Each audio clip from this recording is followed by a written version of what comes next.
আজ আমরা ফ্রিডম রয়্যালের একটা গিয়ার বক্সের বিষয়ে কাজ করছি। যে গিয়ার বক্সে কোন পিনিয়াম কি কাজে ব্যবহার হয়, কয় নম্বর পিনিয়াম, কয় নম্বর গিয়ার পিনিয়ামের কয় দাঁত এবং কোন ওয়াশার কোন লক কোন জায়গায় থাকে, আমরা এই সম্বন্ধে কিছু আপনাদের বোঝানোর চেষ্টা করছি। দেখতে থাকুন। আমরা এবার গিয়ার বক্স সম্বন্ধে বোঝানোর জন্য গিয়ার পিনিয়ামটা হাতে নিলাম। এই শ্যাফটের লকটা আমি খুলিনি, যদিও এই ওয়াশারটি আগে দিয়ে নিতে হবে এই শ্যাফটের মধ্যে দিয়ে, তারপরে লক, তারপর আপনার এই পিনিয়ামটি ঢুকায়ে এখানে একটা লক করে দিতে হয়। যাই হোক, এটা হচ্ছে পিনিয়াম লাগানো আছে জন্য আমি এইভাবে বোঝালাম। এছাড়া এই ওয়াশারটির কাজ হচ্ছে এই যে ফার্স্ট গিয়ার পিনিয়ামের যে বুশ আছে, বুশ এবং সাইড এই যে চলে গেল। এবার কিন্তু ওয়াশারটির ভূমিকা হচ্ছে পিনিয়ামের সঙ্গে কাজ করছে, লকের সঙ্গে নয়, পিনিয়ামের সঙ্গে ওয়াশারের সঙ্গে থাকছে। তো এই পিনিয়ামটা যাওয়ার পরে এই যে বুশ আর পিনিয়াম, এরপরে আপনাকে একটা ওয়াশার দিতে হবে যাতে এই লক পিনিয়াম আর বুশটা এই ওয়াশারের সঙ্গে কাজ করে, যেহেতু এখানে আপনার একটা বেয়ারিং থাকবে।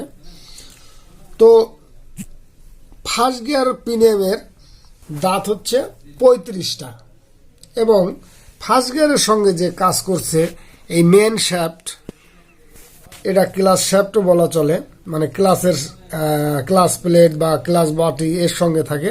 তো যাই হোক, এই নিচের পিনিয়ামটা কিন্তু 11 দাঁত আর এটা 35 দাঁত।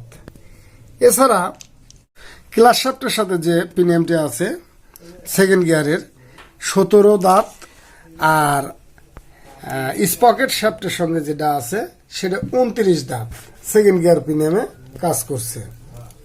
এছাড়া থার্ড গিয়ার পিনিয়ামে যে কাজ করছে, তো থার্ড গিয়ার পিনিয়াম ক্লাস শ্যাফটের সঙ্গে আছে 21 দাঁত, আর একটা ওয়াশার যাবে এই স্পকেট শ্যাফটের এখানে, এবং এই থার্ড গিয়ার পিনিয়ামটার আছে 26 দাঁত। তো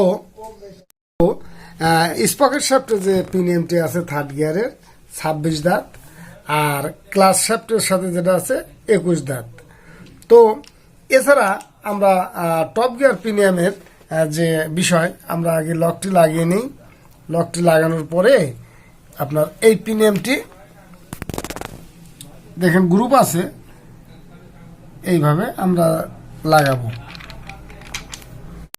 তো স্পকেট শ্যাফটে আছে 22 আর ক্লাস শ্যাফটের সঙ্গে আছে 24। তো এর কিন্তু আবার ফুটো আছে 6 ফুটো, আর এই পিনিয়ামের সাথে আছে 3 ফুটো। তো এখানে কিন্তু একটা ওয়াশার যাবে, ভুল করা যাবে না।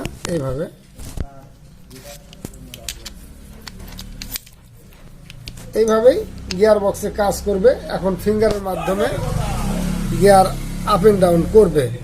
এছাড়া এই ওয়াশারটি এই জায়গায় বসবে। যাই হোক, আমরা তো এখনকার মতো এই পিনিয়াম সম্বন্ধে বোঝানোর ছিল, তাই আমি এই পিনিয়াম সম্বন্ধে বোঝালাম। আমরা এখন ইঞ্জিনটা ধুয়ে সেটিং করার সময় বাকিগুলো আপনাদের বোঝাবো, মানে যদি পারি।